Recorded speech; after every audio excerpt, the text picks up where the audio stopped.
Welcome everyone. So this is another video on induction machines. So let's continue our discussion. Today we are going to take another look at mathematical modeling and a little bit more in detail than last time. At least in the previous time we looked at the per phase model, right? And then we looked at how the different windings were set up. So this is a little bit, hopefully this is a little bit more clearer. We have a rotor side, that's just inductance. And we're only looking at a wound rotor or a singly fed machine, whether it's wound rotor or squirrel cage. And then we have stator that we can apply voltages to, right? So physically, if you have to look at a simple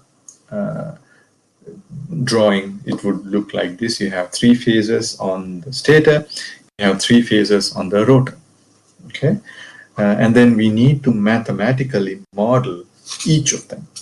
Now, another thing that we have to remember, since both of them have an electromagnetic field similar to a transformer, a three-phase transformer, there is coupling between each of the windings. So for example, if you take of AS winding is going to be coupled to BS, CS, AR, BR, CR, and self itself, right?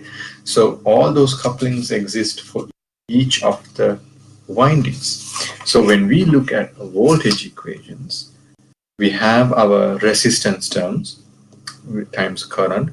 Now we have a flux linkage term which will link currents from the stator to the flux linkage on the rotor through LS, currents in the rotor through the inductance between the rotor, based on the rotor inductance, to the flux linkage on the stator.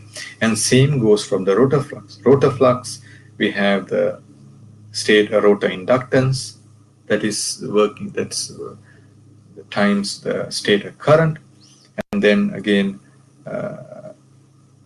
LR times the rotor current.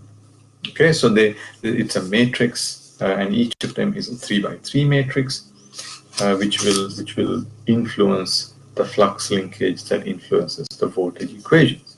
For a singly wound, which means no rotor voltage is applied, this term will go to 0. Okay, all right. So here, this is that LS matrix. They are constant inductance values. Okay, LR again constant inductance values. However, LSR and LSR,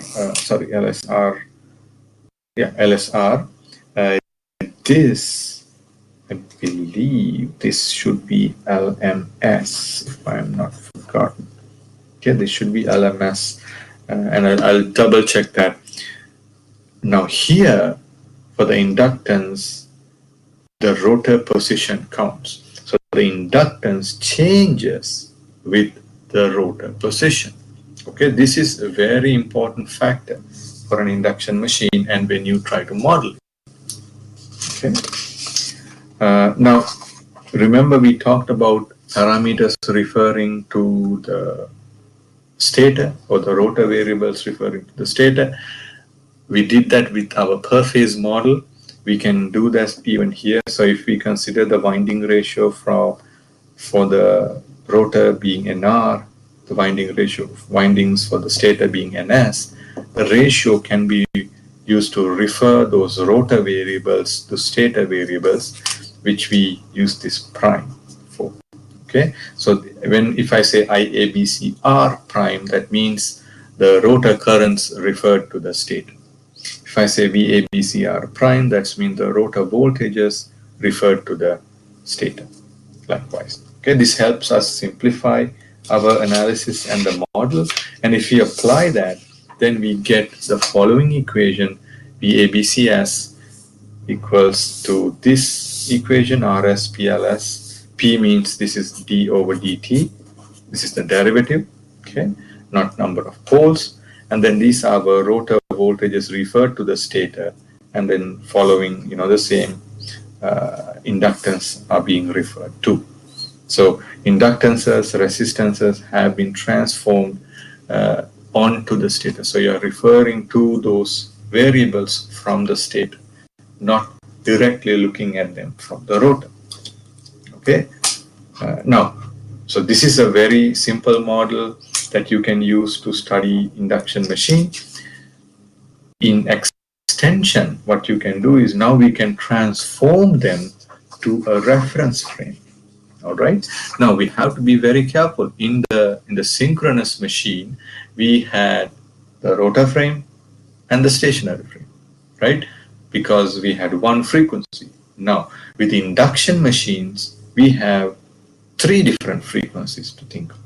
We have the stationary frame, where the stator variables and the parameters are at. We have the rotor frequency. We have the rotor flux frequency or the slip frequency. Okay. And in general, because of that, what we do is we typically use the arbitrary reference frame, and that way we can set the frame to be whatever the frequency we want, and then the model will simplify.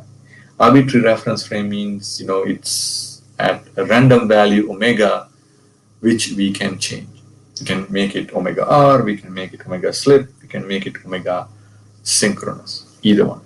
Okay, so you can transform that, and I'm not going to transform them step by step. I will show you the transformed equations and the model, and if you want to learn more details, you can look at the textbook Analysis of Electric Machines, and they are in the reference frame theory section. They go step by step. We also have a previous video on reference frame transformation if you want to freshen up on the transformation procedure. Okay. Now, so we start with our ABC voltages, and then you can transform them to this QD0 voltages. Since we have a stator and a rotor, we have three stator equations, three rotor equations. Okay, omega is our arbitrary speed that we are considering.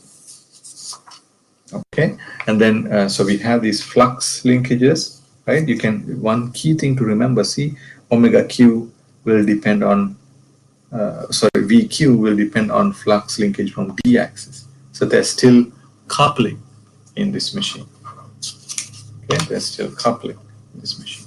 And same goes, so you can even look at flux linkages. Flux linkages essentially mean the inductance and currents for each, right? Q and Q are the rotor, D and D are a prime, and this is DS. And same goes for the rotor flux linkage, stator flux linkage, and the rotor flux linkage. So we looked at a bunch of equations here, but let's try to visualize what they mean. And this is actually a very nice picture that captures that. It's very similar to the per phase model that we've been studying. Now the benefit here is you can set these arbitrary reference frame to rotor frequency, and then this becomes 0. Okay, so you or you can set this omega to 0, which is a stationary frame, and then that becomes 0. So you can do such mathematical maneuvers, if you want to call it, or mathematical modifications to make the circuit look simpler depending on what you're going to look at. But other than that, you have your VQS equation, VDS equation, and your zero sequence circuits. Okay, if we are looking at a doubly fed where you have an open rotor side where you can apply voltage, again these will be open. This will be open, and they will have a voltage source that you can control. Okay, so hopefully this is a good piece of information, good model that you can use. You can use this for modeling in MATLAB, Simulink, or any other form of modeling analysis in the rotor frame, as well as you can use them to build controllers, different type of estimators, which will lead to controls. Okay, all right. Thank you again, folks. And the next video, we're going to look at a simulation based on based on MATLAB Simulink on how to model an induction mode. Okay, thank you.